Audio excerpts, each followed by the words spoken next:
né? Meu nome é Gabriel, sou professor da Unicinos, curso de Relações Internacionais, do curso de Direito, também do LES, de Porto Alegre.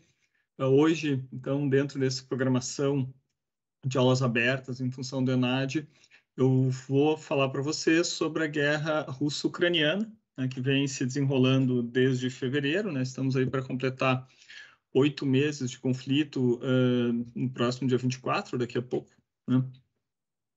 E né, espero contribuir um pouco, né, para o esclarecimento das razões do conflito, como está o cenário atual, que é o cenário basicamente que vai, né, eventualmente ser demandado ou trabalhado na prova do ENAD, qualquer outro tipo de demanda que haja nesse período recente, os próximos meses, tá?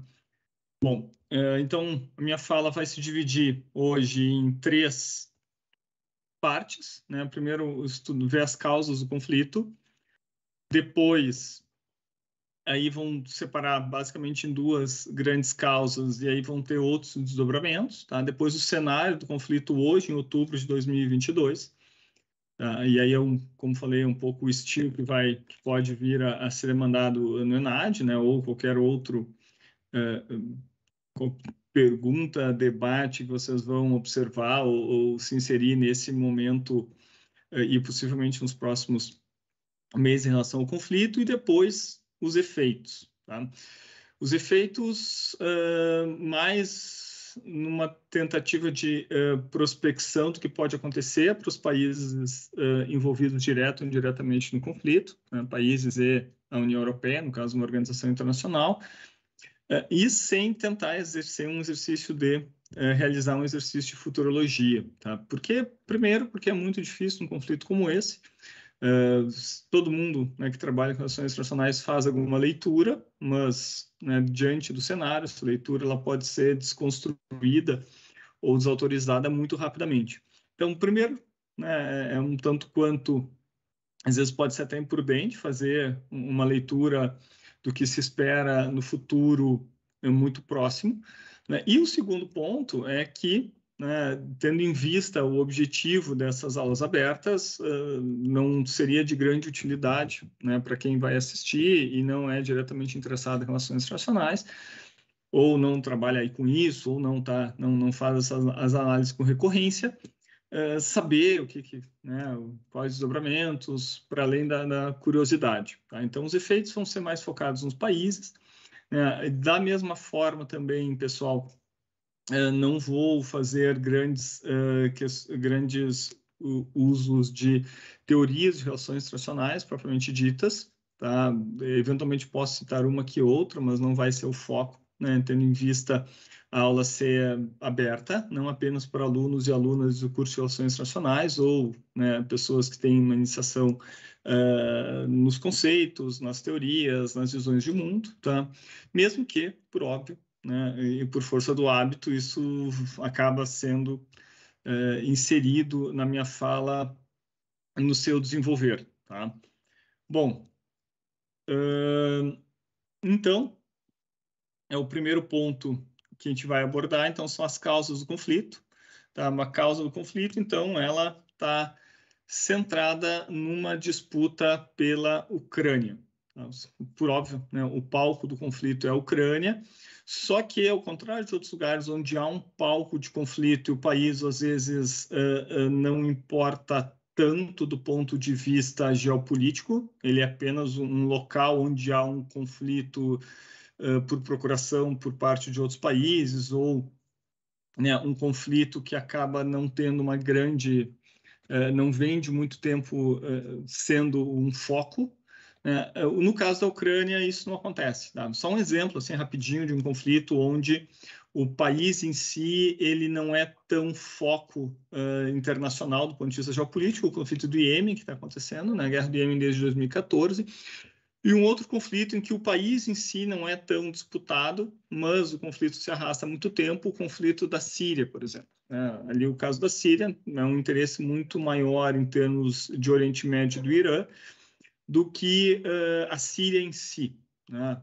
Logo, dentro desse contexto, né, o país é envolvido num conflito muito maior que ele, com interesses muito diversos, mas ele em si não é o ponto de disputa. Tá?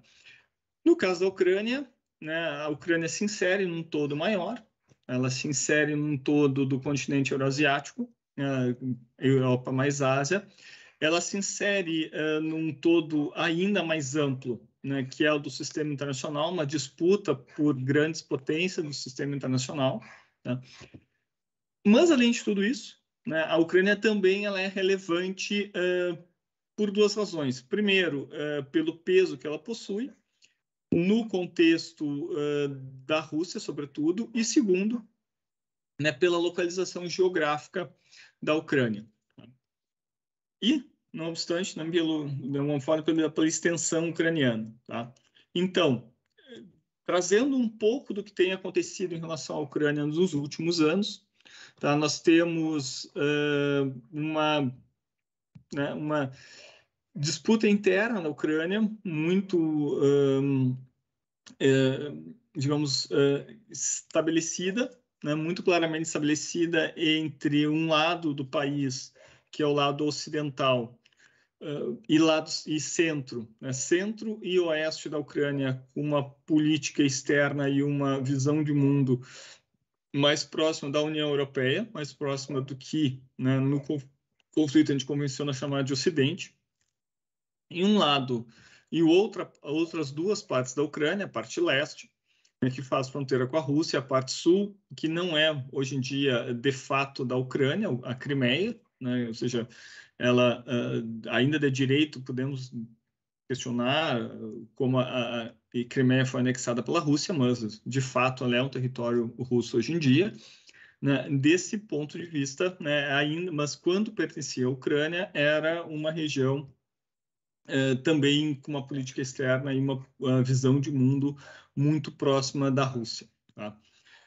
Bom, e por que então? Né, então, as divisões ucranianas são divisões históricas, né, divisões que vêm relacionadas ao período de ocupação do território ucraniano, né, o leste ucraniano ocupado pela Rússia desde meados do século XVIII, né, 1700 e alguma coisa, 1754, para ser preciso, né, a Crimeia, ocupada também desde o século XVIII, aí já num contexto do governo da Catarina Grande, quando ela foi vencida em guerras com o Império Turco-Otomano.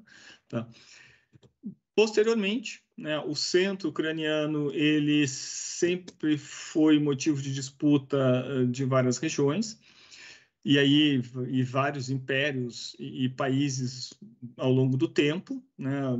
Rússia, Império Lituano, assim, mais antigamente, Império Polonês, Império Austro-Húngaro e, eventualmente, a Alemanha nazista. Tá? E o oeste ucraniano, esse sim, né, geralmente dominado ou por Polônia ou pela Império Austro-Húngaro, ou aí, de novo, na época do nazismo, pela Alemanha nazista. Tá?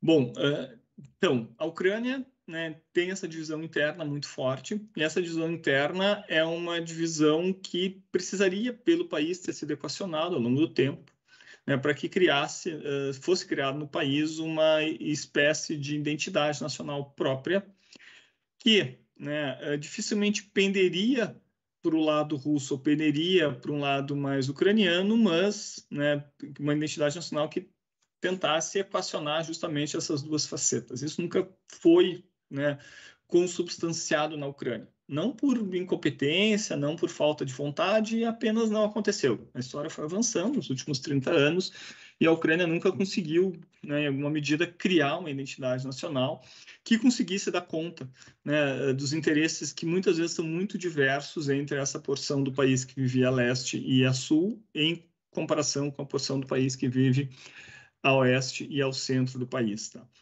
E aí vem um pensamento, que é um pensamento muito recorrente na academia dos Estados Unidos, e como os Estados Unidos, muitas vezes a política externa ela tem influência de pensadores, que é do Zbigniew Brzezinski, que era um geopolítico muito relacionado com o Partido Democrata dos Estados Unidos.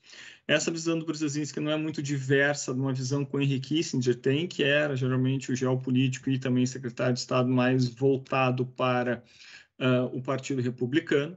Temos a ideia de que sem a Ucrânia, a Rússia não conseguiria voltar a ser um império, não conseguiria voltar a ter uma posição de muito destaque no concerto europeu, né, no jogo geopolítico da Europa. Então, né, com a ideia de enfraquecer o inimigo, com a ideia de não permitir um ressurgimento da Rússia, há um interesse muito claro dos Estados Unidos pela política ucraniana, e uma tentativa de fazer a política ucraniana pender para o lado ocidental, desde pelo menos, assim, abertamente 2004, quando houve a Revolução Laranja, tá? Que vem inserida num contexto do que se chama de revoluções coloridas, na Geórgia em 2003, o Quirguistão em 2005, cada uma com uma cor, por isso que a gente chama de revoluções coloridas, que são trocas de governo, né, ou via golpe ou via eleições, e a colocação de governantes pró-Ocidente. No caso da Ucrânia, isso deu certo em 2004, né, foram eleitos presidente e primeira-ministra essas duas pessoas da foto aqui, né, o Viktor Yushchenko e a Yulia Tymoshenko, né? O Viktor, um político de carreira, a Yulia, uma oligarca, uma magnata do chocolate na Ucrânia, né? Uma pessoa com muito dinheiro que entra para a política em algum momento. Tá?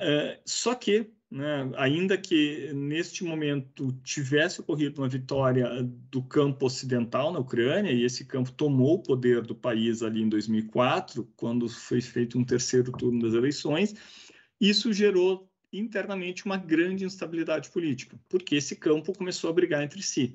Né? Então, a Tymoshenko passa a liderar uma parte desse campo ocidental, e o Yushchenko lidera a outra parte, e isso faz com que a Ucrânia fique uns 6 anos, né, com uma política muito confusa, com quedas de governo, com convocação de eleições, com dificuldade de formar um governo de unidade do país. Tá? Em 2010, então, aqui está um exemplo disso. Tá? Os mapas eleitorais da Ucrânia eles dão muito conta das disputas do país e da vertente e como essas disputas são étnicas.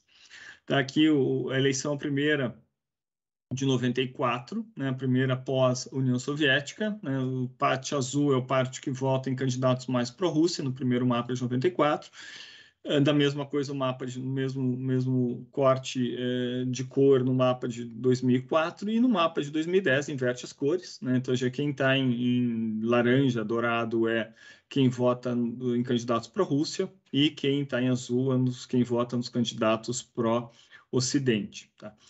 Apesar de esse mapa estar desenhado com muito mais cores, muito mais regiões em azul do que em dourado ou laranja, quem venceu a eleição de 2010 foi o Yanukovych, né, que era um candidato que havia perdido em 2004 e um candidato mais tendendo a se aproximar da Rússia. E ganhou justamente da Yulia Tymoshenko a eleição presidencial. Tá?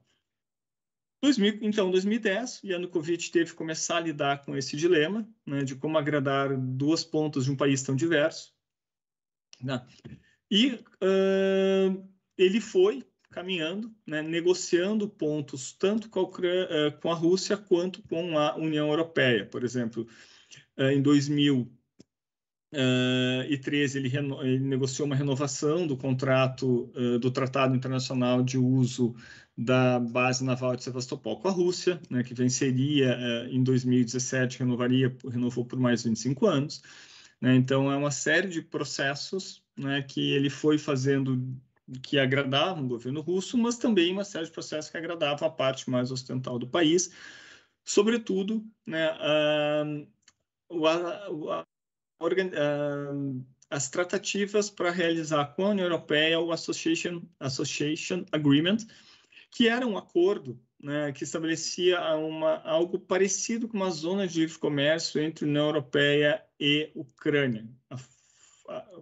Facilitaria muito grandemente o comércio entre o bloco regional e a Ucrânia. Tá?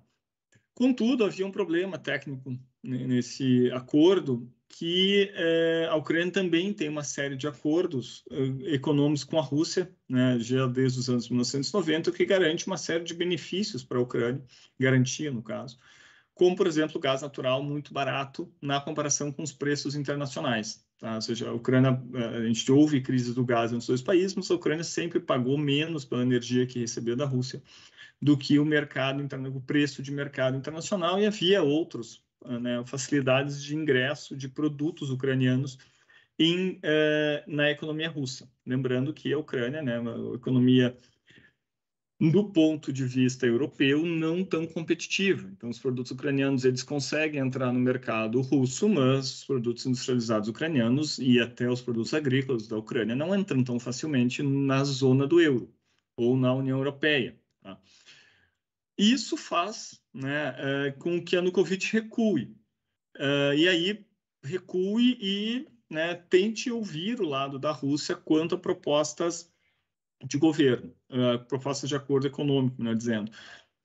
Isso vai gerar, né, no campo contrário, uma revolta muito grande, uma série de protestos. Esses protestos vão escalar, protestos parecidos com os de 2004, eles vão escalar e acabam resultando na troca de governo, né, do abandono ou da saída de Yanukovych do governo e da fuga dele pelo risco de morte que havia dentro do contexto. Tá?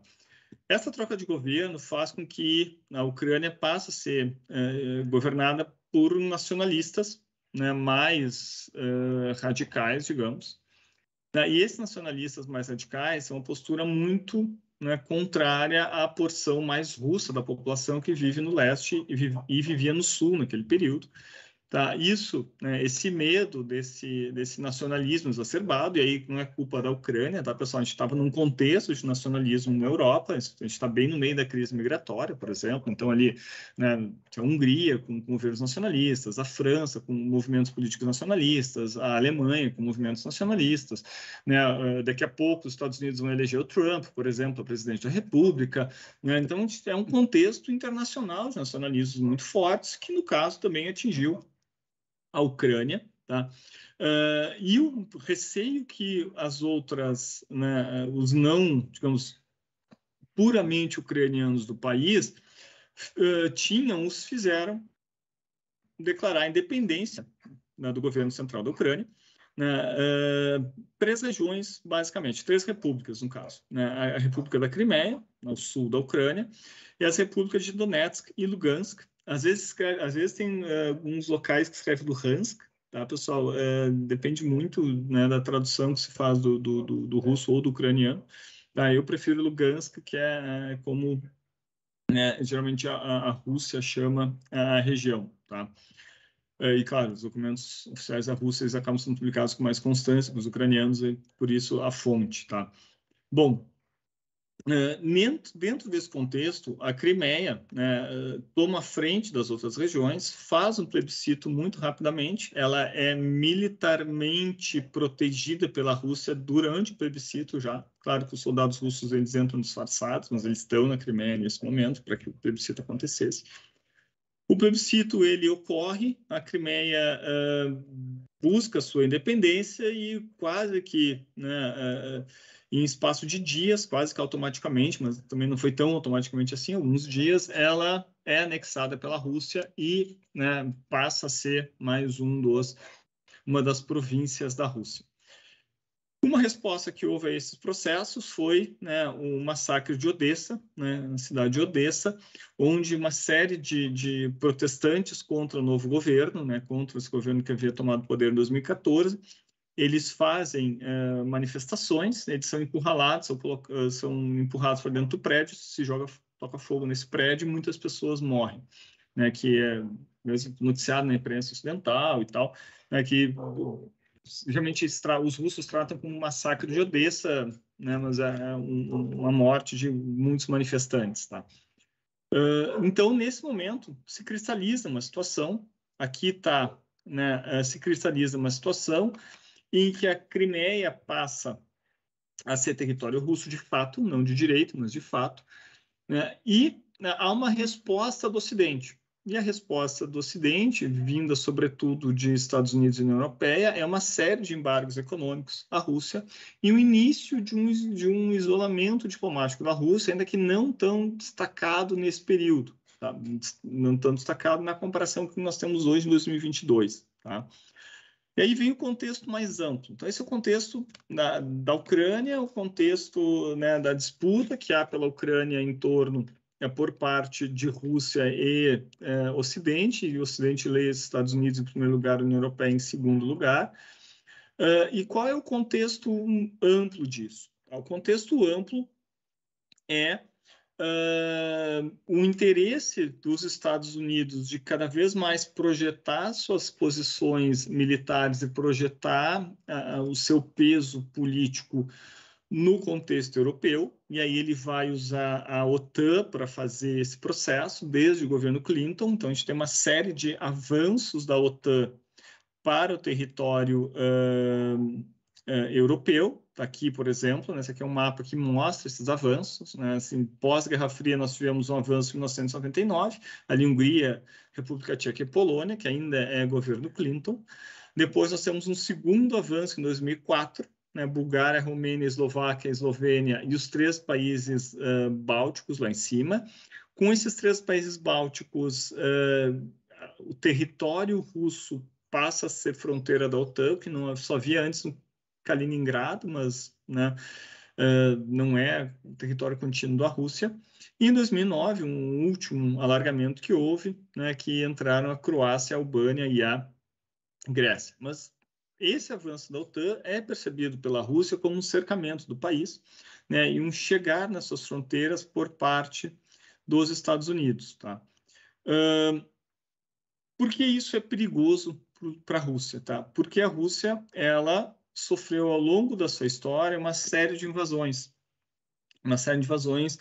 vindas do leste e vindas do oeste. Tá? Do oeste, não, do leste nós tivemos, eles tiveram, na verdade, avanços do Império Mongol, né, ali que vai controlar a Rússia em torno por 400 anos mais ou menos.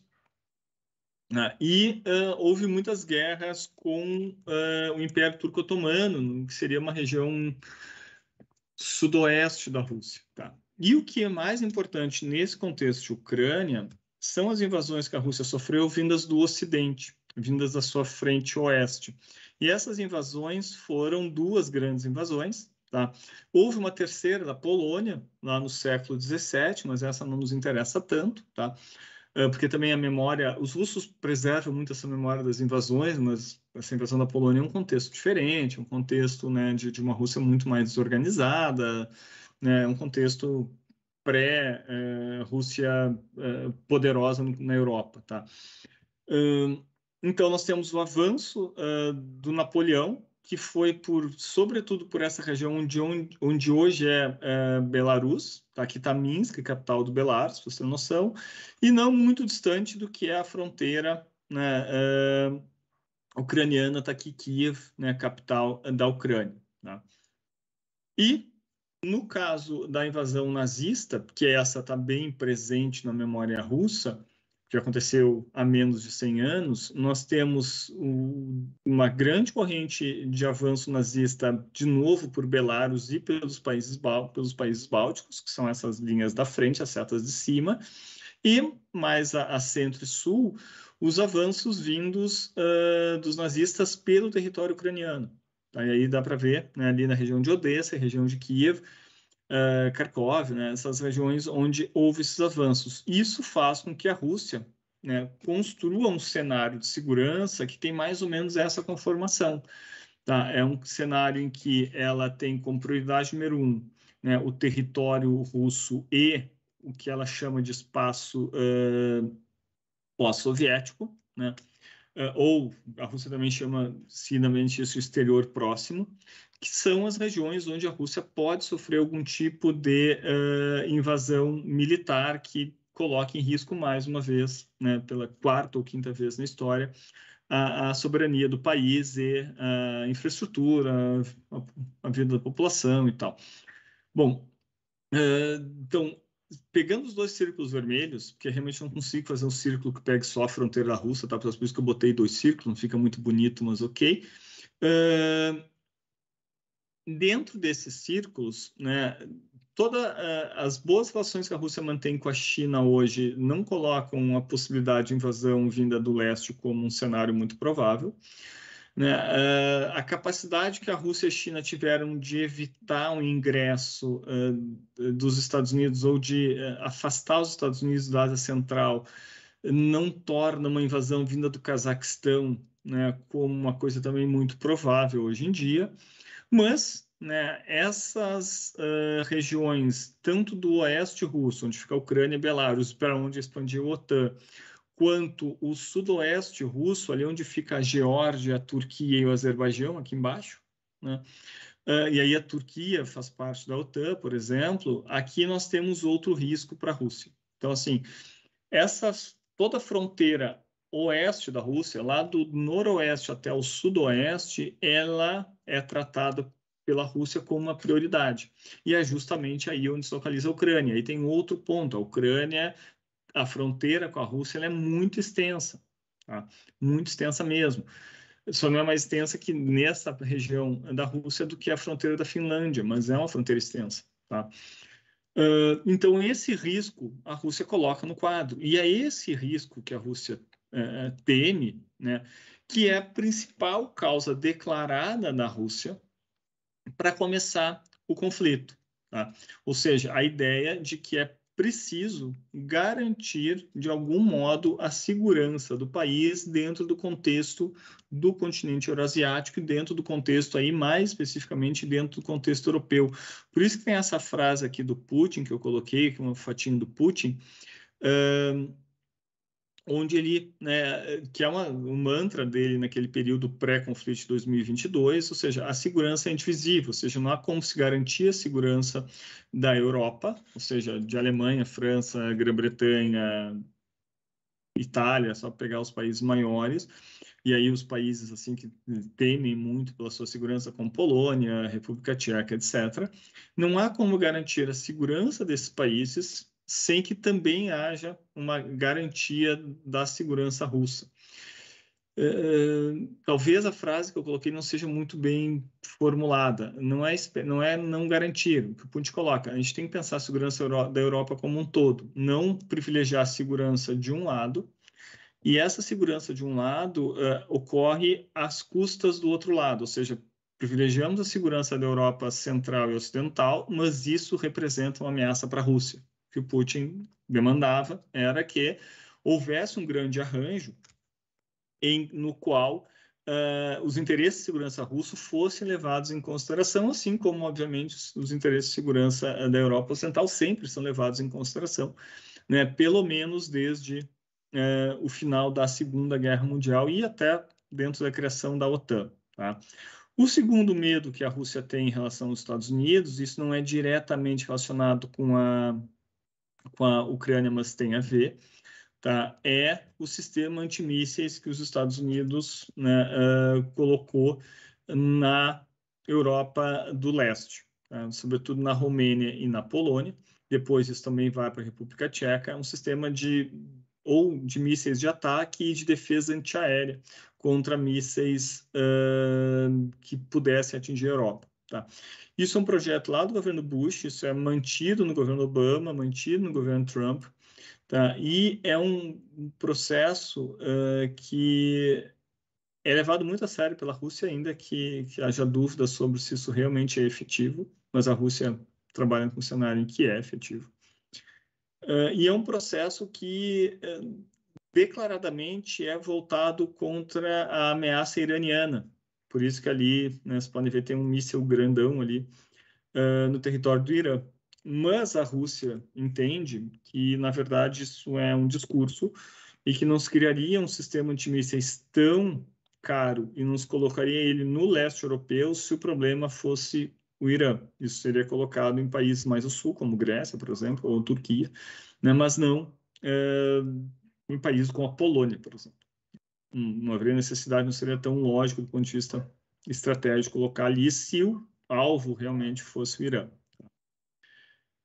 Então, esse é um cenário em que a Rússia vai vendo a sua segurança cada vez mais colocada em risco, num mundo que crescentemente volta a ter elementos militares como, né, centrais nas disputas internacionais. Se nos anos 90, logo após a Guerra Fria, havia um pensamento geral de que a economia, né, seria um ponto central das relações entre os países e a segurança econômica seria mais relevante que a segurança militar, isso foi sendo deixado de lado na última década, pelo menos, né, e os países crescentemente estão se armando, né, na esteira da Primavera Árabe e na esteira também do rearmamento, e sobretudo do rearmamento chinês, e sobretudo da marinha chinesa. Tá? Então, há um processo de armamento de todo mundo, né, o que torna as questões militares ainda mais centrais no debate internacional nesse momento histórico. Tá? E, por isso aumenta o medo da Rússia em relação a esse processo. Tá? Aqui só um mapa da Crimeia, porque que a Crimeia é importante, tá? Porque a principal base naval da Rússia é essa aqui em Sevastopol, que está ali desde as guerras russo-otomanas, tá? Então, a base que os russos construíram lá no século XVIII, né? É uma base bem antiga, e a Crimeia, né, historicamente era território russo, foi doada para a Ucrânia num contexto da União Soviética, então sempre fez parte do sistema de segurança da Rússia ao longo de muitos séculos. Tá? E pode levar, né, o que gera na Crimeia de região de proteção. Né? A presença russa no Mar Negro ela é bem mais destacada se a Rússia possui a Crimeia. Tá? Então, essa também é a razão pela qual a Rússia saltou muito rapidamente no contexto da crise ucraniana de 2014 para trazer a Ucrânia para o seu lado, desculpa, trazer a Crimeia para o seu país, né, tornar a Crimeia um Estado russo, antes que a Crimeia caísse em mãos do governo anti-russo ucraniano e esse governo anti-russo cedesse a Crimeia para uso dos Estados Unidos ou da OTAN, por exemplo. Tá? Bom, e aí tem outra razão, que é uma razão para os russos muito importante, que é, em primeiro lugar, um ponto histórico, né, as relações que a Rússia tem com a Ucrânia. Né, a Ucrânia é o berço do território russo, né, que é a Rus Kievana, que é a origem do Estado russo, que é onde os três grandes povos Rus eles se originam, né, os russos, os belorussos e os ucranianos, que eram chamados de pequenos russos, depois eles não gostavam muito dessa denominação e começaram a chamar de ucranianos, né, os cossacos, isso lá, pelo século XVII, por aí. Então, para a Rússia, a concepção de uma Ucrânia muito afastada e a concepção de uma Ucrânia contrária à Rússia, ela é uma concepção que eles ainda estão aprendendo a lidar. Né? É difícil para nós compreendermos isso no Brasil, porque a gente não tem historicamente um país que a gente compreendesse quase como se fosse um país irmão, né? Ou um país que é o mesmo povo separado em dois, né? Um país que tem o nosso povo só que vivendo em outras fronteiras, que é mais ou menos como os russos veem a Ucrânia desde 1992. Tá? Ainda que, claro, obviamente, né, a Rússia, ela hoje já trabalha com um cenário que a Ucrânia é um país independente, né? A Ucrânia ela não vai voltar a fazer parte de um território russo, mas entre chegar a essa concepção e entender a Ucrânia como uma inimiga muito forte é outro processo, né, de construção que os russos estão tendo que fazer nesse momento histórico, tá?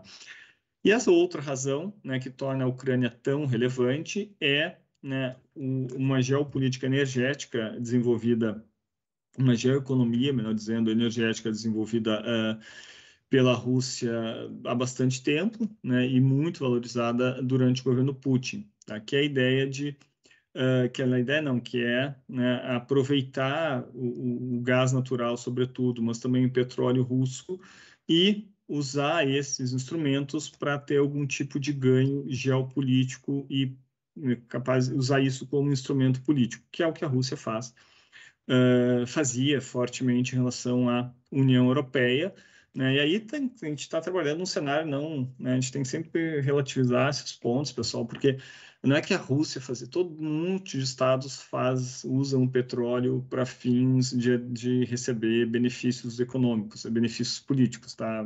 A Arábia Saudita faz isso. A Venezuela, na época do Chávez, fazia isso em relação à América do Sul.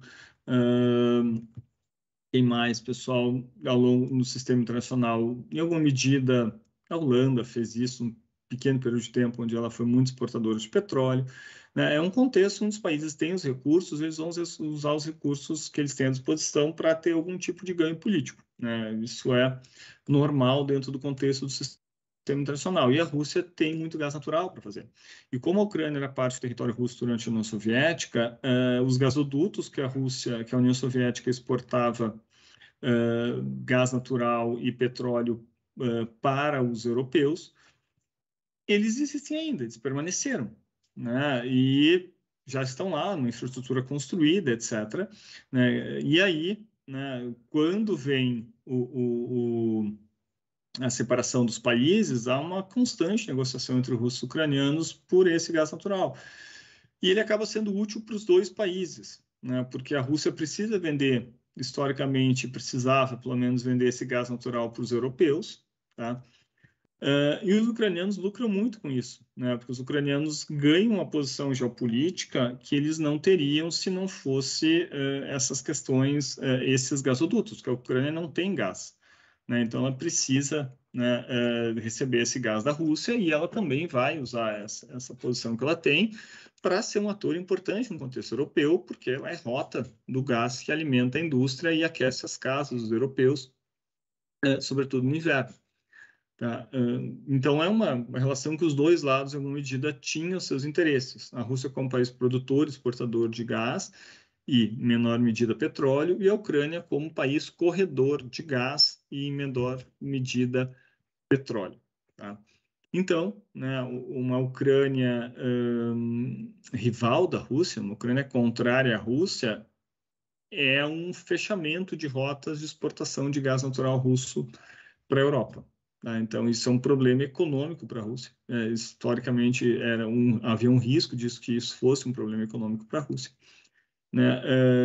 Ao mesmo tempo que, né, brigas com a Rússia eventualmente poderiam causar desabastecimento na Ucrânia, ainda que nunca tenham causado, porque a Ucrânia, quando ela brigava, tinha disputas com a Rússia por causa do preço do gás, ela pegava o gás que ia para a Europa, ficava para ela, e, na verdade, a outra ponta europeia que não recebia o gás. Então, a Ucrânia também não fazia uma espécie de confisco do gás que passava no seu território ali, sobretudo nas crises de 2006, 2009, tá?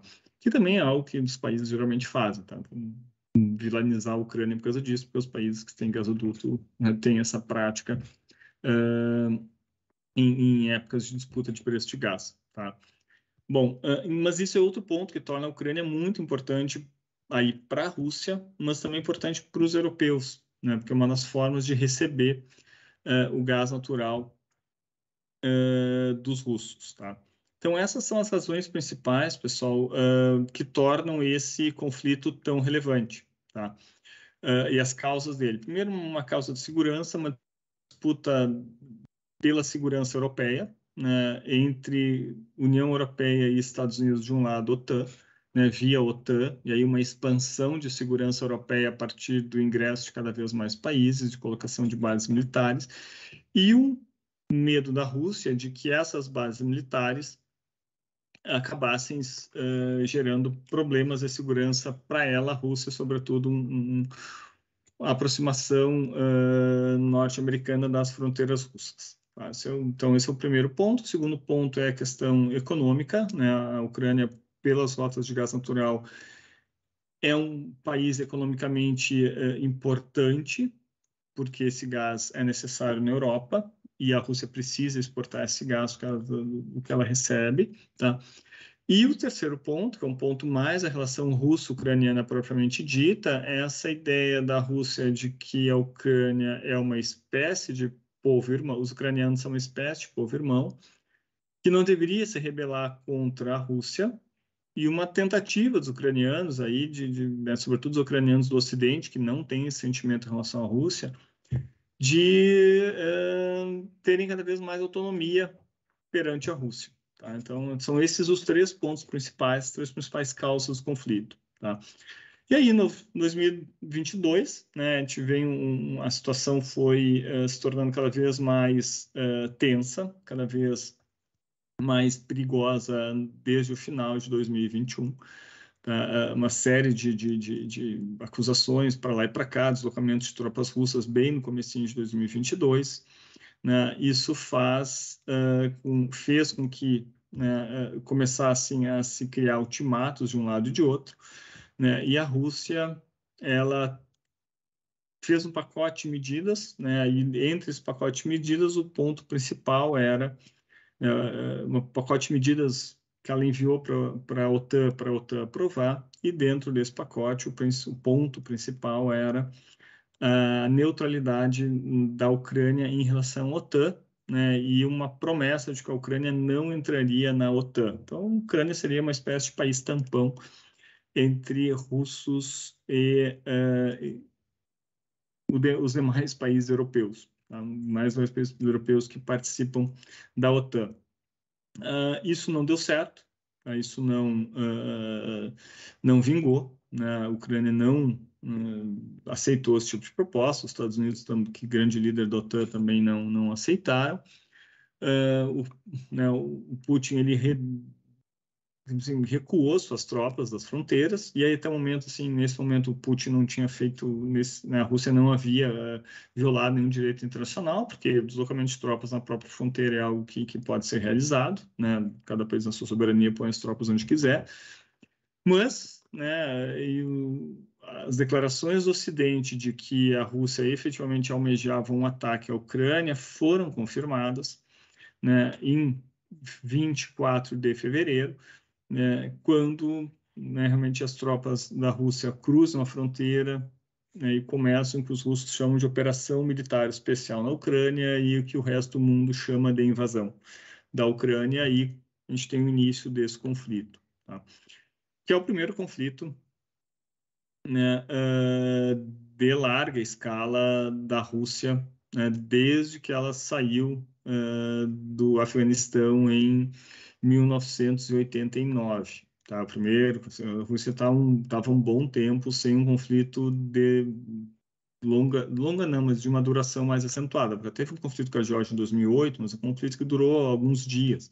Né? Então, não foi nenhum conflito assim né, que a Rússia foi muito demandada. Foi um conflito muito curtinho, né? E agora a Rússia está, pela primeira vez em mais de 30 anos, se envolvendo num conflito assim, que está, né, possivelmente vai completar pelo menos um ano de existência, né? Né, estamos aí completando 8 meses, né? Não sei se antes de um ano esse conflito acaba se resolvendo, tá? Bom, então, né, aqui está um mapa, pessoal, dessas fronteiras separatistas da Ucrânia, a região de Donbas, que é Lugansk e Donetsk, tá? E ali a Ucrânia, que já pertencia à Rússia de fato desde 2014. Tá? Então, o conflito inicia, né, em 24 de fevereiro. Tá? Qual é o cenário atual que nós temos, né, desse conflito? Tá? Não sei se vocês lembram, pessoal, mas o Putin ele faz um ataque militar muito consistente, não, muito rápido. De alguma medida, apesar dos ocidentais declararem que esperavam isso do Putin, não era tão evidente assim que ele faria. Algumas pessoas foram realmente pegas de surpresa. Mas, dentro desse cenário, o Putin fez um ataque e logo ele quis conversar com os generais ucranianos, né, passando por cima da autoridade do presidente, do Zelensky, para conseguir um acordo, né, quanto a uma espécie de autonomia das regiões. Tá? Na origem, o que o Putin queria, né, que o governo russo queria? Queria 3 pontos. O primeiro, né, uma nova arquitetura de segurança europeia, o que envolveria né, um comprometimento da Ucrânia em não ingressar na OTAN. Esse é o primeiro ponto. O segundo ponto, um reconhecimento da Crimeia, sempre foi o ponto mais difícil, né, o reconhecimento de que a Crimeia seria parte da Rússia. E o terceiro ponto, uma espécie de status de autonomia para a região de Donbas, né, que eles passassem a ter previsto na Constituição ucraniana um status especial que lhes garantisse eleições próprias, né, e que eles fossem uma província com um grau grande de desenvolvimento de política doméstica e sem interferência muito clara do governo ucraniano. Que é mais ou menos, pessoal, o que a Crimeia tinha entre 92 e 2014. Esse status especial, a Crimeia já gozava dele, até pela situação especial, assim, única, histórica da região, desde na Constituição de 92 da Ucrânia. Seria uma espécie de, né, uma semi-independência dessa região de Donbas, né, do leste ucraniano. Tá? Para pegar um exemplo, pessoal, histórico, de onde nós temos uma situação parecida hoje, é mais difícil de encontrar assim, com esse estado especial. Seria difícil, agora não me vem nada, na cabeça nenhum exemplo que eu poderia trabalhar para demonstrar. Talvez algo Irlanda do Norte, dentro do contexto da Grã-Bretanha, né, país de Gales, dentro do contexto da Grã-Bretanha, alguma coisa nesse sentido. Tá? Bom, só que, né, isso não foi obtido, né, a Rússia, os generais ucranianos não admitiram esses contatos, não realizaram os contatos, né, os ucranianos conseguiram resistir a esse primeiro ataque, foram resistindo, né, e com o passar do tempo essa guerra foi se prolongando. Tá? E aí virou hoje uma guerra por procuração, né? Porque nós temos, de um lado, formalmente a guerra entre Rússia e Ucrânia, mas do lado da OTAN, do lado da Ucrânia, nós temos a OTAN, que não entra diretamente na guerra por razões, né? Primeiro, porque não tem obrigação de fazer isso, porque afinal de contas a Ucrânia é membro da OTAN. Isso não impediu a Ucrânia de entrar em alguns outros conflitos, como o da Líbia em 2011, tá? Quando se invade a Líbia e ali se mata o Gaddafi, ok? Isso não é impeditivo para a OTAN via de regra, tá? Mas aqui foi alegado no caso ucraniano, tá? O grande ponto aqui é o medo de a OTAN entrar no conflito, aí diretamente nós temos norte-americanos contra russos, ou algum outro europeu contra os russos, e aí isso descambar para uma guerra com armamento nuclear. Né? Putin já deu algumas declarações nos últimos meses de que poderia essa guerra escalar para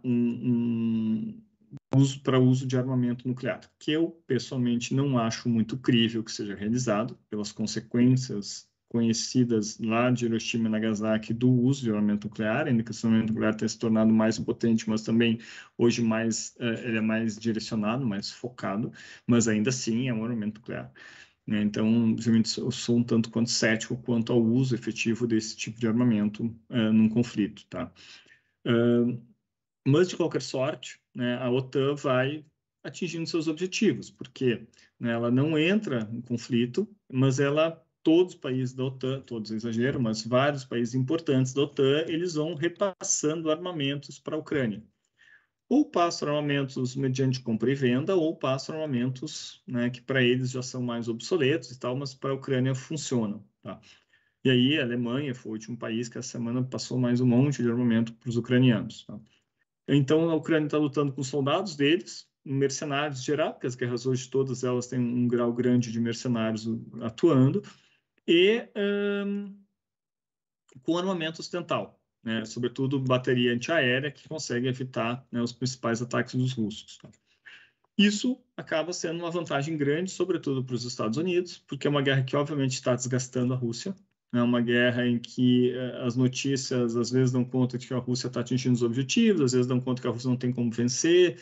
Né? De qualquer sorte, a Rússia estando atingindo os objetivos ou não, né, cometendo erros ou não, ela está se desgastando. Tá? Ela está gastando armamento, está perdendo soldados, né? Teve que fazer uma chamada, uma conscrição universal no país, o que é algo muito desagradável. Ninguém quer entrar numa guerra, ninguém da idade militar quer entrar numa guerra, ninguém quer que seus filhos vão para uma guerra. né? Então, há um desgaste político, né, e um desgaste econômico e militar da Rússia com a guerra. Então, isso, né, não significa que os Estados Unidos eles não têm nenhuma perda nessa guerra, é uma vantagem grande esse conflito para os Estados Unidos. Tá? E, obviamente, o principal atingido é a Ucrânia. Né? Claro, é o território da Ucrânia que está sendo bombardeado todo dia. Né? Obviamente que, né, para além das grandes potências, o país mais afetado é a Ucrânia e as ucranianas. Tá?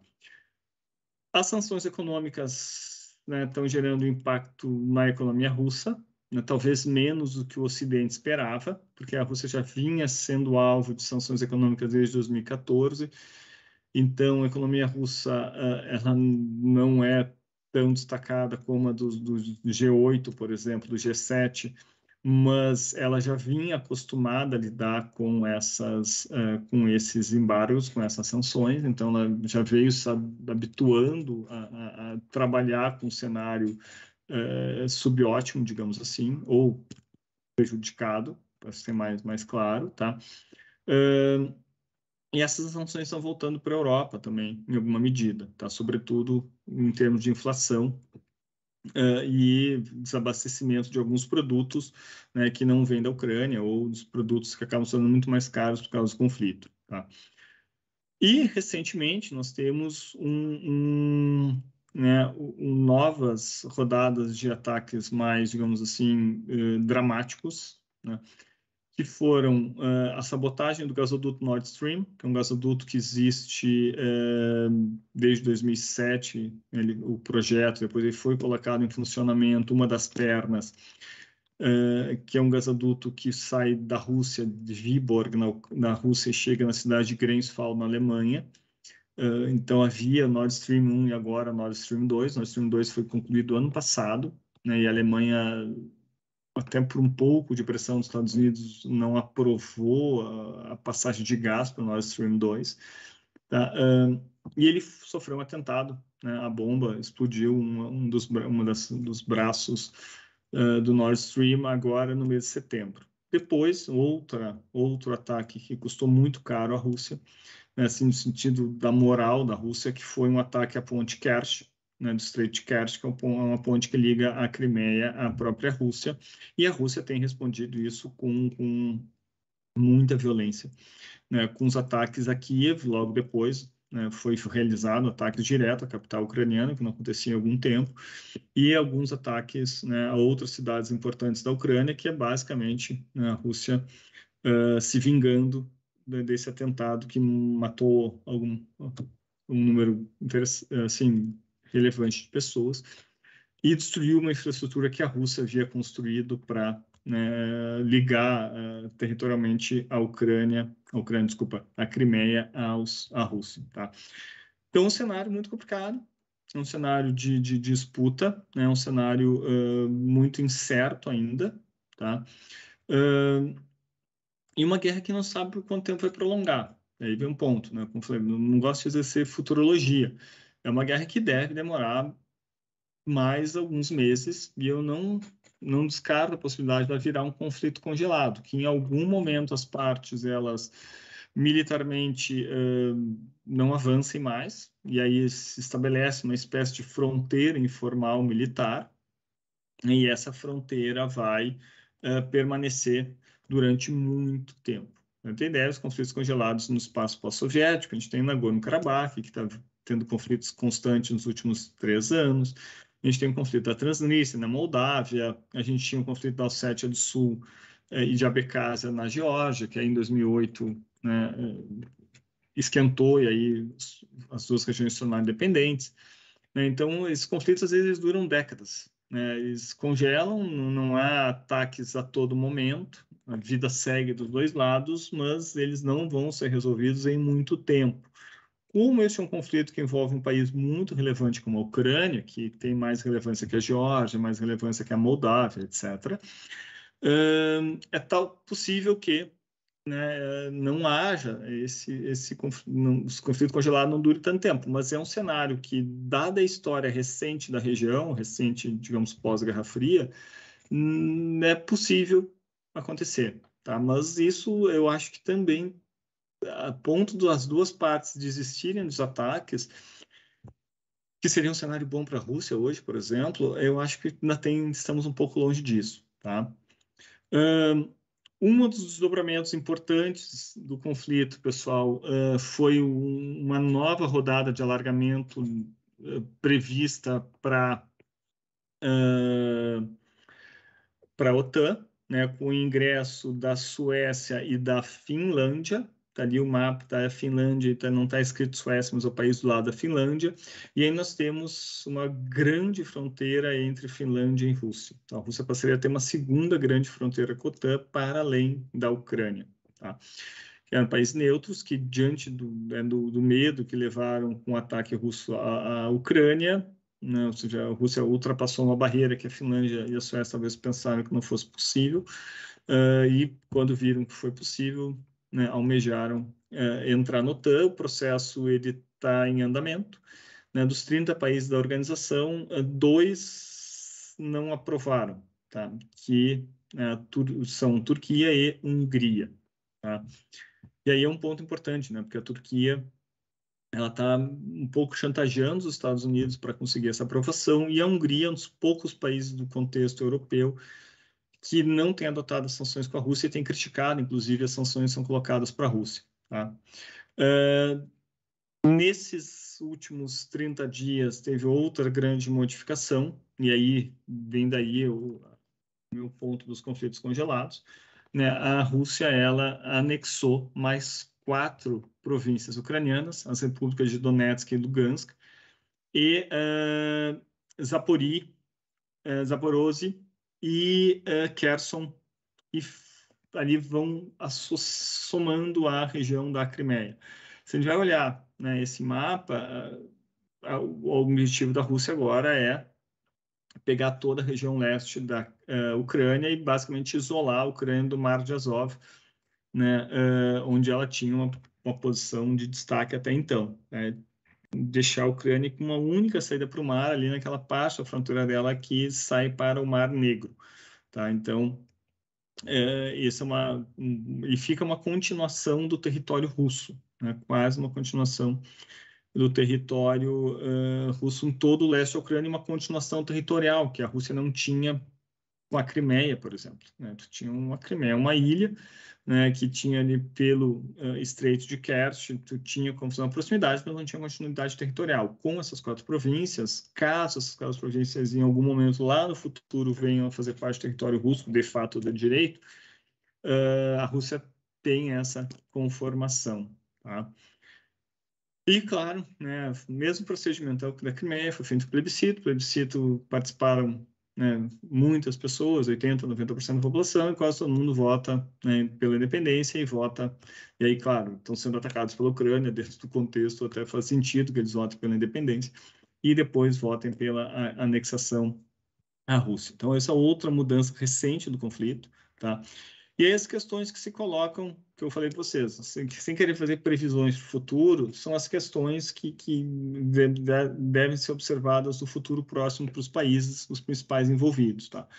Estados Unidos, né, a principal potência do sistema internacional, né, os Estados Unidos têm vencido, né, a guerra de apoio internacional em relação ao conflito. Obviamente, há muito mais países do mundo e a imprensa mundial pró-Estados Unidos e Ocidente na comparação com a Rússia nesse conflito. Então, a versão dos Estados Unidos do conflito ela tem sido privilegiada, tá? Isso é uma capacidade que os Estados Unidos têm. Porque, assim, eu digo capacidade, pessoal, porque eventualmente eles poderiam, né, ser julgados. Por exemplo, em alguns momentos eles não conseguiram fazer esse processo, como no Iraque em 2003, nós conseguimos no Iraque em 2001, em 91. Então, os Estados Unidos, essa capacidade que eles têm de justificar as ações e de fazer a sua agenda prevalecer, às vezes dá certo, às vezes não dá. Dessa vez deu certo. Tá? Os Estados Unidos vão lidar com um cenário de enfraquecimento da Rússia. Então, o cálculo que os Estados Unidos têm é que a Rússia vai acelerar ainda mais a sua decadência, né, com esse conflito, e aí essa guerra de desgaste faz muito sentido. E, por fim, a questão da China e Taiwan. Né? Taiwan seria um processo, né, parecido em relação à Rússia com essas regiões separatistas da Ucrânia, não a Ucrânia toda, mas as regiões separatistas da Ucrânia. Então, para a China, Taiwan teria um sentido parecido. E a gente teve alguns meses atrás, em agosto, né, a visita da Nancy Pelosi a Taiwan e toda a polêmica que isso gerou. Tá? A União Europeia, né, as questões que surgem a partir desse conflito. Tá? A União Europeia precisa entender de vez em qual é o grau de autonomia que ela vai querer ter ou não em relação aos Estados Unidos. O quanto a política externa da União Europeia vai ser associada com a política externa dos Estados Unidos ou não, que é um ponto que a União Europeia até hoje não debateu muito a sério. E aqui é uma oportunidade que eles têm de fazer isso. Tá? Não parecem estar muito dispostos a fazer. No começo do conflito até houve uns debates sobre isso, sobre uma força militar própria, sem ser a da OTAN, mas isso não tem vindo muito à tona. Tá? Depois, lidar com os efeitos econômicos disso, né? Porque as sanções elas foram para a Rússia bater e voltaram, e sobretudo caso o preço da energia e do gás natural crescendo absurdamente, e a inflação geral no mundo, e acaba o que os europeus hoje chamam de inflação do Putin, tá? Mas de qualquer sorte, né, ainda que a guerra tenha sido começada por um Putin, né, atinge a população europeia, né, independentemente da origem, isso pode gerar uma instabilidade nos países, tá? E aí tem um ponto quanto à coesão interna da União Europeia. A União Europeia vem num período complicado, com o Brexit, né, a crise migratória, que também gerou alguns ruídos de comunicação entre os europeus, mas a questão do leste europeu, a questão uma união em torno de uma posição contrária ao Putin pode trazer um novo elemento de coesão na Europa, sobretudo no seu centro nevrálgico ali, né? A Alemanha e França, em uma posição, né, conjunta desses países, e a União Europeia efetivamente conseguir falar com uma voz só. Ainda que alguns países do leste europeu, né, têm essas vozes dissonantes. Hoje, basicamente, a Hungria é o principal país nesse sentido. Tá? A Rússia, os efeitos, né, são que, obviamente, é o país que mais tem sentido, né, isolamento diplomático do Ocidente, né, quase que total hoje em dia, né, que não aconteceu em 2014, mas tem acontecido agora. A economia, que, como eu falei, está acostumada com as sanções, mas são sanções, né, os países realmente conseguem lidar, de alguma medida, com as sanções, mas todo mundo sente, a população, né? O Irã ficou muitas décadas lidando com sanções, né? A Líbia lidou com sanções, vários países lidam com sanções, mas, né, mal ou bem, é um problema para a economia não funcionar normalmente. Tá? A exportação de energia, que a Rússia está tendo que derivar essa energia, uma vez que os europeus efetivamente não compram energia russa ou consigam diversificar seus fornecedores, a Rússia vai ter que vender essa energia para a Ásia, não tem outro caminho, né? E essa venda de energia para a Ásia pode vir associada a um processo de aproximação das potências asiáticas. Aí leia, em primeiro lugar, a China, por óbvio, e em segundo lugar, a Índia, e aí depende muito da posição da Índia, e recentemente alguns países do Oriente Médio, sobretudo o Irã. Tá? E um outro ponto que é de se observar na Rússia é a estabilidade da política doméstica. Né? O Putin já está há 20 e poucos anos no poder, 21 anos no poder, né? Tirando 4 que ele não foi presidente, mas e a guerra claramente vai cada vez mais sendo sentida pela população russa. Houve a questão da convocação dos russos, né? Então, né, os problemas econômicos que virão. Então, aqui é um contexto no qual até agora não aconteceu, mas não se descarta, né, um cenário de uma maior instabilidade dentro da Rússia e o Putin perder prestígio e apoio popular. Tá? E a grande, né, ou talvez a grande vencedora desse conflito, ainda que não participe, né, que é a China, né, porque junto com os Estados Unidos não tem desgaste nenhum com o conflito, praticamente, tá? E ela vai, em alguma medida, receber, né, uma Rússia necessitando da China muito mais do que a China necessita da Rússia. Então, a China vai ter uma boa mão para lidar com a Rússia, usando a analogia do jogo de cartas, no futuro próximo, tá? O que a China vai ter que equacionar são as relações com os Estados Unidos, sobretudo em torno de Taiwan, em alguma medida as relações com a União Europeia, que ela tem lidado bem, sobretudo por causa do seu peso econômico, tá? E economicamente a China também vai ser muito beneficiada, porque ela vai receber o gás russo, né, com um preço que ela vai ter muito mais capacidade de negociar com os russos, que é diferente da China ter que comprar gás russo, com os russos podendo vender ou para a Europa ou para a China. Se a Rússia só conseguir vender para a China, vender boa parte para a China, obviamente que a China vai primeiro garantir o seu recebimento de energia e depois vai conseguir negociar melhores preços com os próprios russos, tá?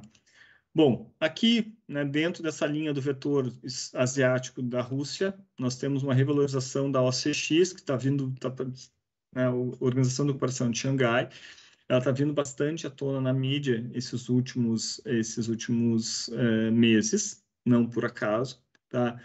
A OCX, aí vocês podem ver, né, ela tem, né, China, Rússia, quase todos os países da Ásia Central, e agora o ingresso da Índia e com o ingresso do Paquistão, tá? E aí, né, o Irã começa a desenhar um cenário de também entrar para o CX, tá? Então a gente tem aqui, né, quase como se fosse um grande grupo asiático, né, liderado por Rússia e por China, né, que pode, né, lá na frente, não digo que, né, se opor à OTAN, mas ser um elemento dissuasório, né, ser um elemento de, ok, né, Rússia e China não atuam sozinhas, elas podem atuar conjuntamente junto com outros países menores, conseguir fazer, né, colocar empecilhos a uma dominação maior da Aliança Euroatlântica, a aliança entre Estados Unidos e União Europeia. Tem ali alguns dados, OCX, pessoal, claro, o dado de população fica muito distorcido por causa da China e o dado de território muito distorcido por causa da Rússia, né? Mas, de qualquer sorte, né, o OCX tem um PIB, né, quase parecido com o da União Europeia e também tem um peso chinês grande. E a OCX ela vai fazendo cada vez mais treinamentos militares conjuntos. Tá? Talvez né, assim, dos danos colaterais das ações dos Estados Unidos seja justamente um peso maior para esse grupo que une Rússia e China, né? Colocando Rússia e China uma no colo da outra. Tá? E aqui, né, eu tinha comentado a questão energética, né, o gasoduto, os gasodutos da Rússia que vão até a China. Tá? O oleoduto de Altai, tá? E o oleoduto que sai lá na Sibéria da Rússia e chega até o território chinês. Tá? Então, e aí os gasodutos planejados, né, para operar na China. Então, né, havendo esse processo, né, de isolamento da Rússia, a China é a grande beneficiária como compradora de gás natural dos russos. Tá? Então, são esses desdobramentos. Tá? Então, é isso, pessoal. Muito obrigado. Né? Espero que tenha tido alguma informação útil para vocês, né, para fazer a prova sobre o contexto, ainda que, claro, como esse tema está muito na mídia, as informações todas também elas são recorrentes, né? Mas espero que vocês tenham gostado, né? E estou agora, não sei se vai abrir para perguntas, alguma questão, Gabriel, como é que funcionaremos a partir de agora?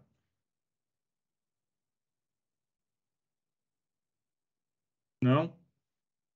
Então tá. Então, resta me despedir, imagino. Então, muito obrigado, pessoal. Na semana que vem eu vou postar, vou enviar artigos de apoio a essa questão russo-ucraniana, tá, para quem tiver interesse. E na semana que vem estaremos juntos mais uma vez, um tema completamente diferente, né, da guerra russo-ucraniana. Muito obrigado. Então, boa noite para todo mundo.